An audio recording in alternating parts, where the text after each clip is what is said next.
we go to Lucas in Seattle. Welcome to the Line of Fire. Hey, Dr. Brown, thank you for taking my call. I appreciate it. Sure. I think you're a great man. Please, I was worried about this with the screener that you're going to think this is the wrong type of call, that I'm an anti-Semite or something like that. Sorry, I'm really nervous. But the question I had is, it was two-part. If I have enough time to do the second one, don't worry about it. It's fine. But the first one is something I know a little bit more about. So I'm an Army veteran, and I'm an anti-war activist. And the thing is I have no problem with religious Jews. I have religious Jews, and one of my best friends' mom is she's a mom. She's a rabbi at a Reform Temple in Temple Benai in Bellevue. But anyways, Bellevue, Washington. So she wouldn't be considered, by the way, a religious Jew. Religious Jew would be very conservative. Religious Jew wouldn't even consider her to be a practicing Judaism because she's Reformed. I think that's probably true. Yeah. But anyway, so just for clarity, your religious Jew is quite on the other side of that. But go ahead, please, Lucas. Yeah. Fair enough. She always jokes that her yarmulke's a tie-dye. So anyways, long story short, one thing that I do have a problem with, though, is secular Jewish nationalism. That's the only way I can interpret it. I don't know how else to interpret it, which is, and why I can't join a Zionist Christian church because, for example, Pastor Hagee, how it is our foreign policy, the U.S. foreign policy, and which is completely in line with Israeli foreign policy, is absolutely wicked and it's unchristian. I mean, it's conquest. It's about stealing resources. It's about geopolitics. It's called oil. Well, let's just focus on Israel. Let's focus on Israel itself, okay? Sure. Isn't the goal of Israel simply to survive within its borders? Isn't that Israel's goal, to have a homeland, a Jewish state where people are treated fairly, where, for example, the Arab population living in Israel has grown from 1948 when it was 200,000 now to over 1.5 million, with more liberties than any other Arab peoples have in the Middle East. Isn't that Israel's goal? I mean, you think Israel enjoys mandatory military service for all of its sons and daughters and spending so much money on military budget and having to be on alert for terrorism all the time? And it's just trying to, it's not looking to conquer anything. It's just looking to live safely. Is that wrong?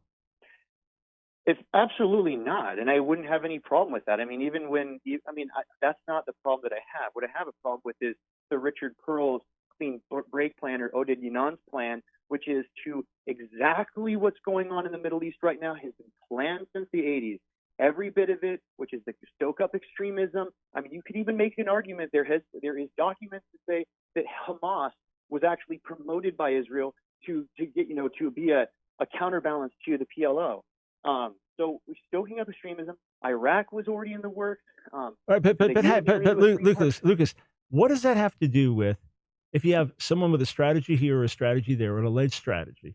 What is it? Zionism is that God brought the Jewish people back to the land, and that they have a right to have a homeland, and that this is the plan of God, and they want to live in peace with their neighbors. That's Zionism.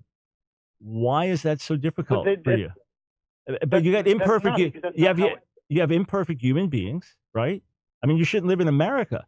You shouldn't be a citizen. You should leave because all of America's imperfection. You should just live on an island somewhere by yourself, because every nation makes mistakes and has good qualities, bad qualities. But doesn't the Bible say that God would preserve us and bring us back to the land and establish us, not because of our goodness, because of his promises? That's your issue. It's an issue with God, because he's the one who did it. Okay, but I have an issue with the people. I have an issue with the Likud party and our Christian support of it, which is the constant warfare, constant bombing, this constant. Well, it's not bombing. It's self-defense. There's no aggression to take out anybody. The extremism here. Go back to before Israel was a state. When's the last time Israel was attacked? Except for since 1960s. When's the last time Israel was attacked? Constantly attacked. Every day, Lucas. There are hundreds of thousands of missiles aimed at Israel as I speak to you. There are attempts, terrorist attacks that are thwarted by the hundreds every single month. And I guess the thousands of Israelis who've been killed in the intifadas and the children blown up, and that on an ongoing basis, and people stabbed and butchered, that doesn't amount to enough, because it's not actually a war. Let me take this further. Do a little historical research and find out about the extreme Islamic hatred of the Jewish people before there was a state of Israel. Go back to Hajj Amin al-Husseini and his intifada against Israel and his working together with Adolf Hitler before the nation of Israel existed. This is, you're not going to blame that on Jewish people inciting it.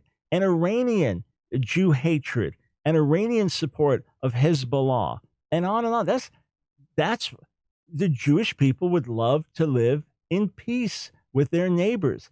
That's what they long for. When they have neighbors that want to kill them and destroy them, yes, they will fight back aggressively.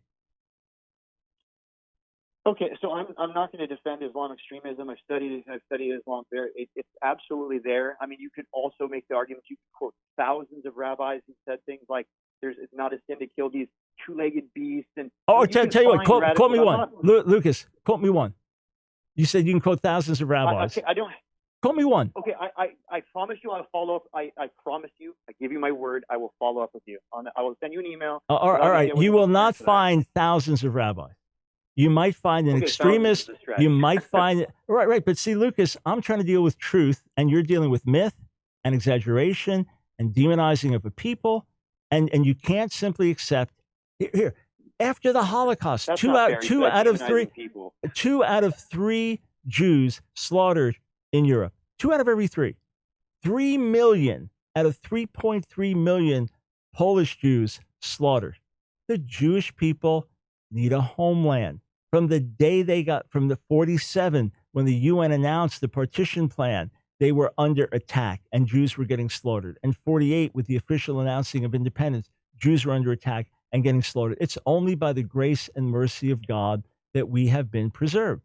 Are the Jewish people perfect? No. Was anyone in the Bible perfect? No. Look at David's sins. Look at his transgressions, and on and on. It's because of God's mercy and goodness. And you can be a critic of look, the worst critics of Likud live in Israel. They're Israeli Jews, okay? Israel is a total... No, not Ashkenazi Jews. It's not even Ashkenazi versus Sephardic. It's unrelated to that. I'm talking about the leftist parties. I'm talking about the organizations like Meretz that just exist to criticize the government. I'm talking about major publications like Haaretz newspaper that's been there from the beginning. That's a constant left-wing critic of the government. Israel is quite diverse. But you're saying, no, the Jews don't get a homeland. The Jews don't get to defend themselves, and God doesn't get to keep his word. That's what you're telling me. That's not what I'm saying. I do believe in a Jewish have a homeland. I am not anti-Israel. What I'm upset with is the war-like nature of some of the people, not Israel. I believe Israel has a right to exist. If I was the king of the world, what I would say is create a Palestine state, create an Israel state. Israel can be bigger, that's fine. And if Palestine bombs you, you can wipe them out. But until then, give them their own state and just see what happens. Because right now, so we saw what happened with Gaza. That's why you're not the king of the world and I'm not the king of the world, sir. We saw what happened with Gaza. All right, Israel gave it unconditionally over to the Palestinians. They uprooted their own people. It was an agonizing thing. I mean, Israeli soldiers pulling their own people out of homes they built and vineyards they built and synagogues they built, literally ripping them out, several thousand people, and then putting them in a tent city in Israel to the Palestinians say, have at it. And what do? They elect Hamas. They put Hamas in power, and then they get bombed on a regular basis. And they've got people trying to break down the barriers, and Hamas leaders saying, we're going to kill you and eat your hearts and so on. That's what we want to do. That's what Israel got for doing that. The problem is the corrupt Palestinian leadership. Do you know that the peace plan that was offered, the partition plan, where the Palestinians, the Arabs then would get a much bigger part, Israel a very small part in the 1930s by the League of Nations, the Arab leadership rejected it. The Arab leadership rejected the two-state solution in 47, 48, all right? And they have continued to reject solutions. So it does not seem viable to have a two-state solution. But if Israel wanted to obliterate the Palestinians with all the military power it has, it could do that in a heartbeat, Lucas, and they don't. Why? The issue is self-defense. You need to re-examine. You're listening to a lot of stuff that's giving you a wrong impression. And here's your biggest question. Did God bring the Jewish people back to the land? The answer is yes. That's why I'm a Zionist. I don't support everything Israel does. Israel can be criticized, but God brought them back. Hey, sorry I couldn't get to more calls.